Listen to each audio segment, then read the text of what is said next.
everybody. So this video here is going to be about doing the chemicals. This is a very important part of our work here at the pool, so much so that we do it 3 times a day. So we're going to do it once in the morning before the pool opens up for the kids, once in the middle of the day, which is during our lunch break, and then one time before we close the pool, which would be after swim lessons.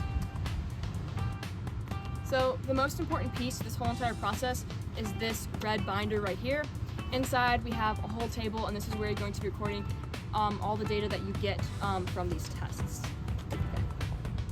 So first things first is we're going to have to record chlorine, and we're going to have to record pH and alkalinity. This has everything to do with this little kit right here. So it's really handy because if you don't remember exactly what to do, there's instructions for every single test that you need to perform right here on the lid. First things first that we're going to do is we're going to test our chlorine. So I already did this, but you're going to go to the pool and you're going to get this little handy measuring cup. You're going to fill the skinny bottle all the way up to the line that says 9, and then you're going to fill the thicker bottle up to the line that says 25. So for our chlorine, we do everything in this little skinny bottle here. So you're going to add 5 drops of R1. This has the yellow cap. So just go 1, 2, 3, 4, 5. And then you're going to add 5 drops of R2, which also has the yellow cap. And you're going to go 1, 2, 3, 4, 5. Then you put on this cap to make sure no water spills around, and you shake it. So there's very low chlorine in the water right now, and this is because the pool is not open for swimming or for camp yet. So the numbers that we get here are going to be kind of off, and this is something that you should not see normally when you're going to be doing chemicals. But normally when you're doing chlorine, you want something around a 3 or a 4, something around there. And these colors is how you would determine the chlorine level. You're going to match whatever color the water turns in this tube with the little shading boxes right over here. So now that we're done with the chlorine, we're going to go ahead and test our alkalinity. So our alkalinity has everything to do with these green bottles right here. So you're going to drop 2 drops of R7. You're going to go 1, 2.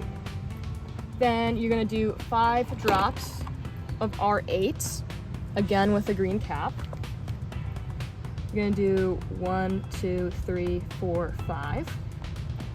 Now, this might be the hardest part for some people, but it's still very simple. With the R9, what you're going to do is you're going to do it drop-wise. So you're going to put in 1 drop at a time, and you're going to keep swirling it. And what you want to do is you want to keep adding those drops until it turns red, and then the amount of drops that you have, you multiply that by 10, and that is your alkalinity. So here, I'm going to drop like 1, 2, 3. Usually I just do 3 and then I start adding more, because the alkalinity should really never ever be under 3. And then 4, 5. We'll just speed this up just for the process. You can see how it already kind of turns. And we'll do 6, 7.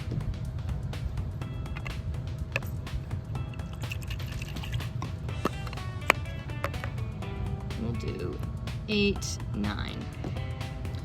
The alkalinity might be kind of high, and again, this is because the pool is not open yet. So you would probably need 1 or 2 drops in order for it to get that pale pink color that we're looking at. But when you are doing these chemicals, the alkalinity should be at around 8 to 9. And again, if you get anything that is not within the norm, of course, first things first would be to record it into this little sheet right here, and then talk to me or Nate or whatever director is at the pool at that time, so we can get that all figured out. Okay, so the next couple steps that you'll have to do to complete chemicals, you won't have to do anything with this blue box again, so you can put that away and forget about it. But the next couple things that you'll have to do is basically just be recording numbers off of machines inside the pool. So your next step, the next column, would be temperature. So temperature is located on a big black box. It's kind of in the middle of the pool shed. but it's located on that black box and it's written in Fahrenheit, so then you will then record it in Fahrenheit. The next thing that you will have to do is check the flow. Where you will check the flow is actually close to the ground. It's kind of underneath the pipes. You'll be looking for a clear plastic cylinder. There will be a bead inside of that cylinder that's kind of bobbing in water, and its level corresponds to a number which you will then record as the flow. For the flow, you should get something around 105, something in the lower 100s level. Then the next box is clarity. Clarity is quite straightforward. You're simply just gonna look at the pool and you're gonna be like, okay, is it clear or not, or if it's cloudy. And if it's clear, which 9 times out of 10 it is, you'll just put a little check in that box to make sure that, to indicate that it is clear. So next, you're gonna do pressure. Pressure is located on a circular dial. There's gonna be a big green tank in the center of the pool shed, and there's gonna be that dial on top of it. It's kind of almost gonna look like a speedometer because it's circular, but of course the needle is gonna point to a number, and that is what you're gonna record as the pressure of the pool. For the pressure, you're gonna want something around the mid to upper teens, like a 15 or 16 would be good. Once it gets to a 20, that's a little bit of a problem. If it gets to a 20 or a 19 or an 18, we will go ahead and backwash the pool. Now this is something that we're not going to be covering in videos. This is something that I want to teach you guys more hands-on. So once you come in, I'll make sure on your first couple of days that I can show you, or Nate can show you how to backwash, and then that will be your introduction to backwashing. So after you finish a chemical check, there's a little box for your initials where you're just gonna put your initials so we know who did the check for that day or for that time. And then this little notes column is where you would put anything that you did out of the usual or out of the normal. So again, like I mentioned before, if the pressure was very high where we had to backwash, you would indicate that in the little notes section. You'd put a BW for backwash. Or if you vacuum the bottom of the pool, if it was very dirty, you'd put a vac for vacuum. So that's it for our chemical check.